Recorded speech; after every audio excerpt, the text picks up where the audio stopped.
Blessings, everyone. It's time for another combined installment of the incoming waves and the new light astrology. And in this video, we're going to be talking about the grand conjunction. We're going to be talking about a couple of aspects that are going to be really setting the tone for the second half of December, as well as energies that are going to stay and simply evolve and grow and amplify as we continue through this collective shift in consciousness. Now, I am aware that some of these energies will be, more felt for longer periods of time and evolve than others. So I will do my best to keep you in the know about what is here for the long haul and what is here for the short term. This energy in and of itself is a big era changer. So this is probably going to be a pretty heady one. A lot of us have been already leaning into this, especially since that solar eclipse energy really set in the 14th, 15th, and 16th. A lot of you've probably already been kind of getting the life flashing before your eyes, parallel lives flashing before your eyes, getting to do the personal timeline inventory, really seeing what actually is a part of your own organic through line, your soul's original organic without interference journey, and actually watching that merge occur and a lot of things fall off and a lot of things pull in. That's really going to start to physicalize here with this energy. And if you've not been having that experience yet, all you have to do is, again, tap in, get into the work, meditate, connecting with your higher levels, because this is bringing it all home to the personal as well. So I highly, highly recommend, if you might be somebody who is awake or considers yourself a spiritual practitioner or a light worker, make a choice to get involved with your own process, right? Don't outsource your process to the priest, the guru, the temple, the thought leader, or anything like that, right? All of those old paradigm, cultural control, churchy dynamics are getting obliterated by this energy, and we'll talk a little bit more about that here very soon. I do also want to remind everyone, if you ever want to get a session with me, you can always go to my website, integrativemysticism.com, or you can follow the links down below. And if you want a refresher on the Gemini lunar eclipse energy, which we are still in, and the Sagittarius solar eclipse energy, which we are still in, you can go to my main channel page and you'll find them in their playlists. Let's talk about this grand conjunction as it will reverberate through, again, the collective experience and the individual experience at the same time, because this is a huge deal. We have Saturn and Jupiter connected in Aquarius. In its higher expression, its crystalline expression, 5D, 6D, 7D, all the way up through 9D expression, Jupiter is beaming out this humongous collective clarion call to get back on one's own, again, organic soul's journey. The one that their soul agreed to make prior to interference. It's definitely something that is also clearing a lot of decisions, a lot of maybe contracts, agreements, or reverberating choices that were made by the external when you were very young. So yeah, this could be family karma or family monad choices, things like that, moves, what have you. There's a lot of reversals going on. And with Saturn in Aquarius, it's bringing that evolution on home. And so we're going to be seeing a lot of flashbacks, right? You're going to be seeing a lot of where things did and did not actually show up as part of your soul's true journey. And it may make you need to really look and see with, okay, well, now that I have that, what am I keeping? What am I letting go? Because with Saturn and Jupiter in Aquarius, you're getting this influx of a lot of things that belong to you. Saturn in his higher aspects, again, the crystalline 5, 6, 7, 8, 9D aspects, is another aspect of the Oversoul, which I find very interesting because so is Jupiter. So we have two of these Oversoul energies, right? The Godhead, the big you, the you that all of your soul family, soulmates, twin flame kind of stuff actually spawned from, now working together to do a massive reality correction, history correction, and personal journey correction all at once. Jupiter is bringing in all of the abundance, the tools, the support, the contacts, the people. Saturn is clearing all of the illusion, the mess, the veils, whether it's the externally imposed veils, however far you go with that, wherever you are in your journey. I look at all of them. I don't focus on one area where the veils could or could not be. I don't find that to be helpful. And also personal veils, right? Personal veils over your own behavior, over your own soul expression, over your own heart. Everyone is merging with a parallel self, right? We're going very quantum here. You're merging with a self that didn't have all that interference. And a lot of these energies are hearkening back to certain key years within the last 35 years, 40 years.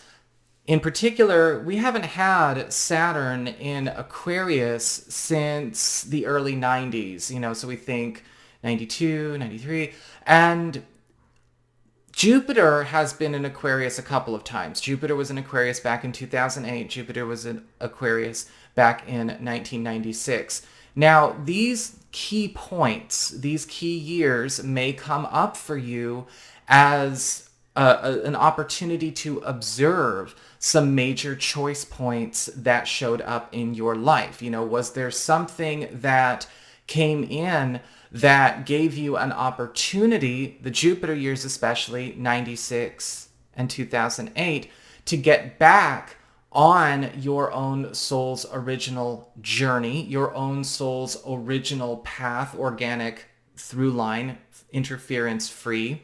And what was that? Okay, Saturn going back to the early 90s, the presentation of the true path, but also the challenge of interference back at that time. So for a lot of folks, this is again, a reconciliation of timelines, a reconciliation of soul journeys.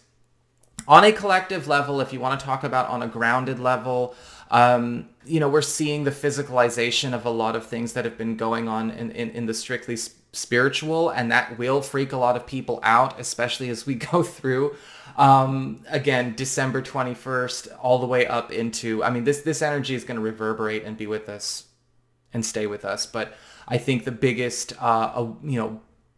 light bulbs turning on, rays of light turning on will be felt by the time we get into mid-February as well. And again, how strong, how much energy is coming forth, how many blessings are showing up really depends on how much work a person's doing, how much progress a person's made.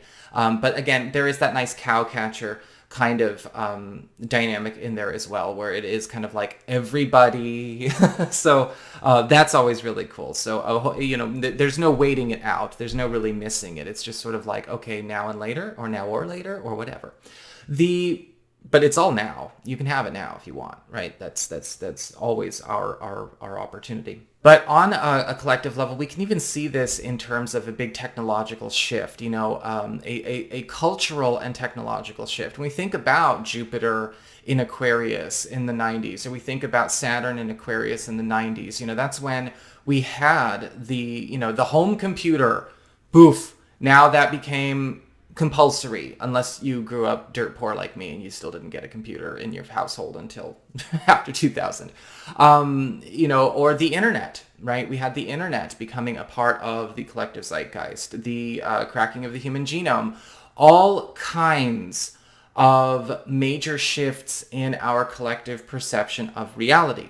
Yes, there were also opportunities in that for distortion, but the availability to be able to do good was also there. And we're going to see another big jump in that.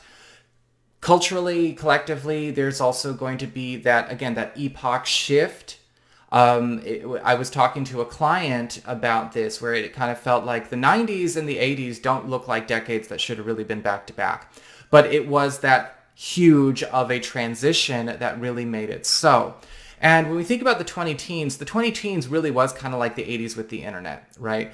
And there was this big sort of focus on finding a way to come into one's own truth, prosperity, and happiness by being one who does a really good job at being like everybody else. Influencers, again, thought leaders, all kinds of think tanks and groups like that. That is still a distortion, but that distortion is getting dissolved and cleared. Okay, so you're going to see a lot of that culturally going out of fashion, so to speak, in the very early parts of 2021. And that might also affect how a lot of people choose to run their businesses or, again, their practices. The whole focus group, think tank world. These energies bring it on home so much, it would be impossible to recreate, because we also have, with Saturn and Jupiter together here, this enforcement. It's not enforcement against free will, but it's this enforcement of the sight and the ability to witness the etheric, witness the quantum, witness all of these things, right? The whole seeker thing, you don't have to seek if you're tapping in, right? Being a seeker is kind of a disempowered position to be in anyway. You don't really want to be a seeker. You want to be able to be tapped in. You want to be an adept. And this is what this energy is really serving. We've got a lot of shifts coming up as well when it comes to a change in the direction of more supportive technology. Now, we talk about supportive technology. We are talking about things that are not distorted, things that are not corrupted, things that are actually serving the highest interest of all concerned with no caveats. And so you're going to see a big turn of that going on. I know that at the time of making this video, a lot of things going on, scaring a lot of people. That is going to be made more visible, absolutely, because it needs to, especially for people that might be by proxy processing a lot of mental and behavioral distortions and situations that have been going on in their community or their family or the collective or in themselves. And it's a way to work it out. And so that's available for people. But we also have the substitutes, the high vibe substitutes coming in, right? The undistorted, the unbroken, the untainted timeline merging with the collective right now, as well as the self.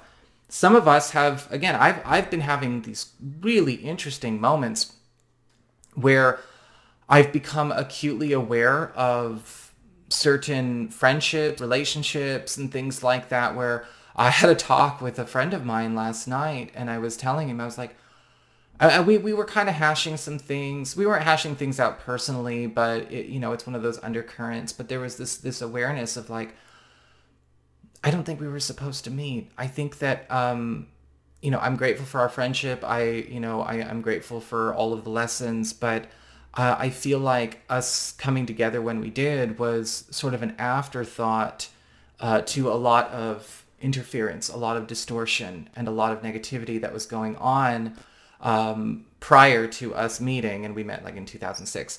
So there was a very interesting awareness of that. And again, just because it might have been created on an inorganic timeline doesn't mean everything has to just go straight to hell. It's just the awareness of what you can have being you now, as though you did not have the life you had at the same time. And then you can kind of sort and parse those things out. That in and of itself is going to also change a lot of what is having the pull, vibrationally speaking. The inorganic, the false, or the, let's just say the false in and of itself, manipulations, illusions, things like that, whether it's collective thought forms, right? A lot of stuff going on out there. Or even things happening on the personal or interpersonal relationships, family illusions, shadows, and things like that. They have no pull. They don't manifest anything anymore unless somebody goes out of their way to continually feed it. But again, interestingly enough, that brings it on home. So it's all about the personal experience. The personal experience and the collective experience have a very different relationship now. It's like everyone is getting X-ray vision and everyone is naked all at once, so now we can kind of really see not only what is, but what is a match, what belongs somewhere else, all of that kind of stuff. And so a lot of the living of lies Well, when the lies themselves have no more nutrients, no more energy, no more pull, all of those artificial inorganic identities, the representational false self, and the representational false society, the representational false family, the representational false job or relationship or whatever, yeah, you're gonna see exactly what is happening with that there. And you're gonna see even some stories that maybe for all intents and purposes gone and done in your life for what they really were and what they really mean. And so there's a massive emotional clearing as well. It's kind of like getting the opportunity to completely shift gears because you are no longer even on a timeline where that story or anything like that exists. Very, very powerful stuff. Once more, you may also find that certain things you didn't think belonged may actually belong in the first place, but because of any interference or, again, environmental interference, not so helpful or supportive co-creations, energetic toxicity, things like that, certain connections that did not, or certain opportunities or certain whatevers that didn't have their proper chance or did not actually even begin their proper story get that opportunity as well. I had a situation where I've been getting flashes of an alternative timeline with somebody that I have not spoken to in a while. And I was very surprised to find out that I had actually recovered a memory of knowing or meeting that person a very long time ago, prior to the last time Saturn was in Aquarius. And it was for a brief moment. And I was like, oh my goodness, that person who keeps flashing into my head is actually, well, okay. You're going to find all of these things start to make sense when you lean in and explore. But I would also recommend, yes, do the personal work, right? It's bringing it on personal. Don't outsource it. Outsourcing it doesn't work anymore. I mean, it didn't work in the first place, but now it has no pull. It won't even create an illusion for you. The second point I want to talk about the astrology for the fourth week of December and how that is going to kind of shape the way we close this month. Again, this is not more important than the Grand Conjunction. If anything, this is just, again, what's going to be giving us an idea of how it starts, but certainly not how it evolves. We've got Mercury in Capricorn square to Chiron. We've got Mars in Aries square to Pluto in Capricorn.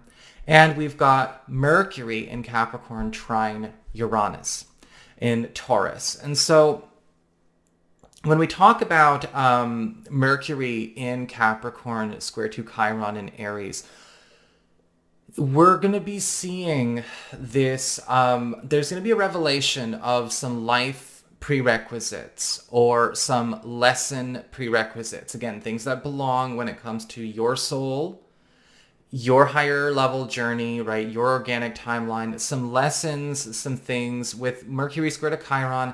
There's going to be that clarity. We're going to understand what the answers are, how to solve the problems, but we are going to also be needing to face things that we've either run from, avoided, or have been maybe procrastinating for a long time. And this is, again, a part of the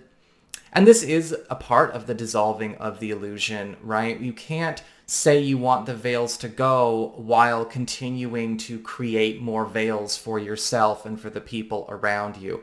And so this Mercury square to Chiron energy is going to bring all of that up to be amplified, revealed, and released.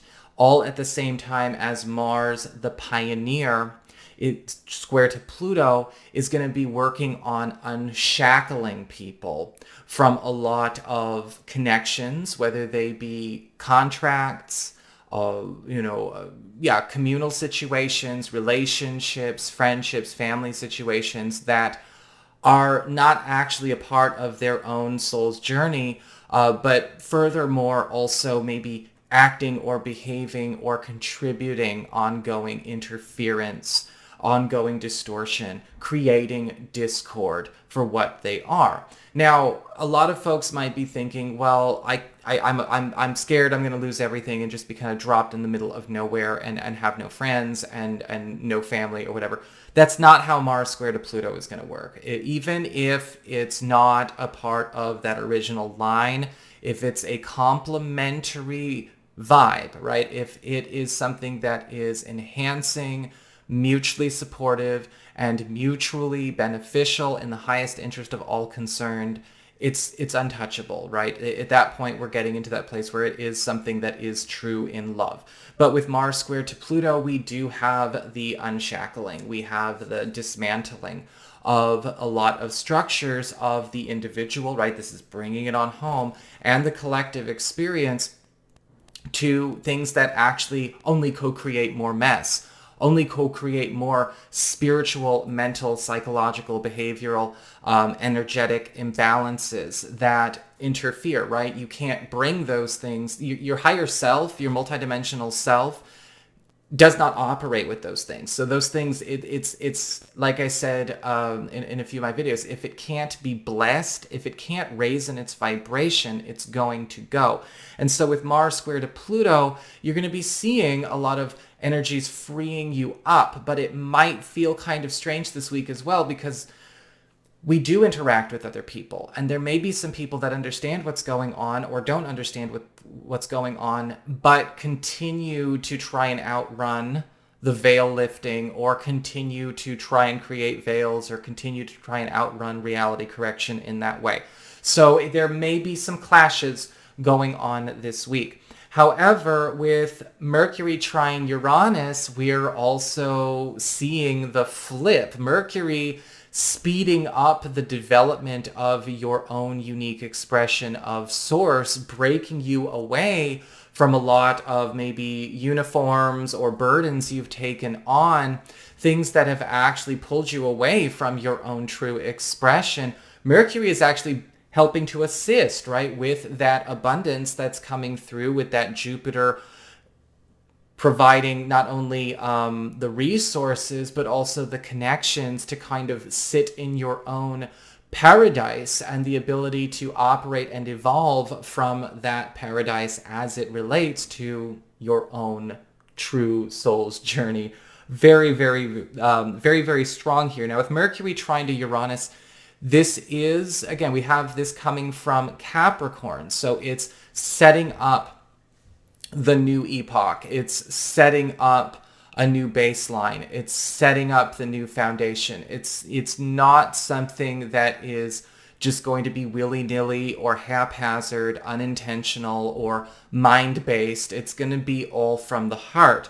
And with Mercury, it is something that helps seal a deal and get, it gets a new story, started by putting you back on the story you're supposed to be on. Uranus is all about changing the way you go about doing business, activating, yes, even your own unique spiritual skills. We've been talking about that a lot.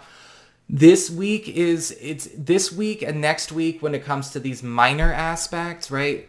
Grand conjunction aside, is going to be either bliss or, let's just say, a bit of a wake-up call or a shake-up call, depending on your level of involvement, commitment, and adepthood in your work. And so the call for taking ownership of your part in that is, well, I'm giving it to you right now. Take ownership. All right. Well, with all of that said, let's talk about the incoming wave as well. So when we talk about the incoming waves, remember, these are very much like the grand conjunction. These are energies coming in, and they are now a part of this reality dynamic. And sometimes they evolve. Sometimes we'll reference old waves we've talked about. We've done that a couple of times this last year. And they give additional multidimensional understanding of what is going on, not just in this experience, but also on the etheric, what's going on with your energy bodies, again, what's going on with your higher self, what's going on with your oversoul, as well as the activation of all kinds of different spiritual templates that are ready and raring to go and ready and raring to be put to work in the highest interest of all concerned, right? These are influxes that are integrating into the experience and working through the collective and working over the collective co-created reality experience. So for our cards, of course, we got 5 this time because it's a big talk, it's a big wave. We've got the 9 of Wands again, right? We've got that tide going out. The 6 of Pentacles, the Queen of Pentacles, the 2 of Pentacles, and the 10 of Swords. So this is, again, we're talking about things that are not here one week, gone the next, just going forward for folks that are not used to the incoming waves. This next while, this next now, which is going on, is bringing in a completely different light that is going to be preserving higher self priorities and clearing and prohibiting uninvited or imposed interference. Very much like we just talked about with the Grand Conjunction. We talk about new light preservation of higher self priorities. This is the unification opportunity. This is where we're going to start seeing more people embodying that higher self aspect. A lot of that has already been available. A lot of us have already been stepping into the embodiment phase, going all the way back to, 2018. But this is something that is getting introduced to the collective. How bright-eyed and how active and dynamic that's going to feel will depend, of course, on the individual experience, right? When we talk about new light preservation of higher self priorities, this is the clarity of your work, the clarity of your own soul expression, your own role as you are living, creating, and behaving. And the preservation of the higher self priorities not only brings that clarity in, that understanding through yourself, through your heart, but also brings clarity as to what is and is not there. Because the lifting of the veils also shows that. This, I do feel, is going to be the beginning of a change of era, even in the spiritual world, in the spiritual community. You're going to have a lot of people getting these downloads, getting these energy influxes, and yes, if you are a way shower, if you are a content creator, if you are a tarot reader, an astrologer, a spiritual teacher, an author, whatever, if you've been kind of going in circles, or you have maybe personalized way too much of your own journey into projecting it into everyone else's, or if you have gotten isolated in if you've turned a small step of the spiritual process into a huge, into a much bigger mission statement than it should have been. That was a big problem in the 20 teens, the huge focus on healing and recovery. That's like step 1 of infinity. So you're going to be seeing a lot of shakeups and a lot of wake ups for a lot of people in those positions as well, because a lot of their followers, a lot of their own people are also going to be surpassing what they're putting out there. But this is also going to assist with people taking that journey into their own hands, right? We're getting rid of the whole idea of seekers and having adepts instead. And with that preservation of higher self priorities, clearing and prohibiting uninvited or imposed interference, this is like, no, that whole story is done, right? Find a new process. Because this is also going to assist with this shifting of how fast your external experience responds, vibrates, and reflects back to you the state of your own heart and the state of your own creator skills, right? Vibrational mechanics upregulate the dynamic of external realities manifesting the individual heart in more amplified ways. And so everyone's reality experience also goes into a much more unique space. We have this now stepping in where you're, I mean, it's like the term sonder. If you're aware of the term sonder, it's this awareness that everyone is having a unique reality experience as vibrant and as complex and as involved as yours. But it's this awareness of, wow, what am I creating? And how much of it is only affecting me and all who choose to be with me, versus being able to maybe do, versus maybe taking on or sharing a collective expression, or riding a collective expression, or riding a collective creation. The whole thought form thing is getting completely reworked. What is not improving is getting removed, right? If it can't be blessed, it's got to go. If it's not getting better, it's going to go. If it won't get with the light, it's going to go. If it will not balance, if it will not heal, if it will not stop creating discord and distortion, it's going. And shutdowns, by proxy or by the environment, go with it. Very cool stuff there. Unification of worlds and their revelations sort out identity disturbances and refresh true soul journey opportunities. We don't have to spend too much time on that because we've already talked a bit about that with the astrology. When we talk about identity disturbances, we're also talking about identities that may have been taken on either as a voluntary choice, right? A mirror.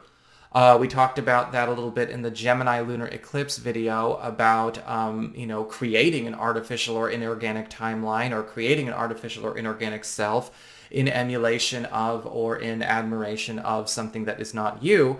But we also have this refreshing of, again, okay, this is your true self. If there is a lot of identity disturbance going on here, you don't know who you are. You've been kind of taking a lot of stuff that's been kind of thrown at you, and just monkey see, monkey do. That whole thing is gone. That whole thing is getting eliminated. We have this also, again, with the false timeline dynamic, the false stories. You're going to find you're also not responsible to close a lot of things. A lot of things are just going to start drying up and falling away.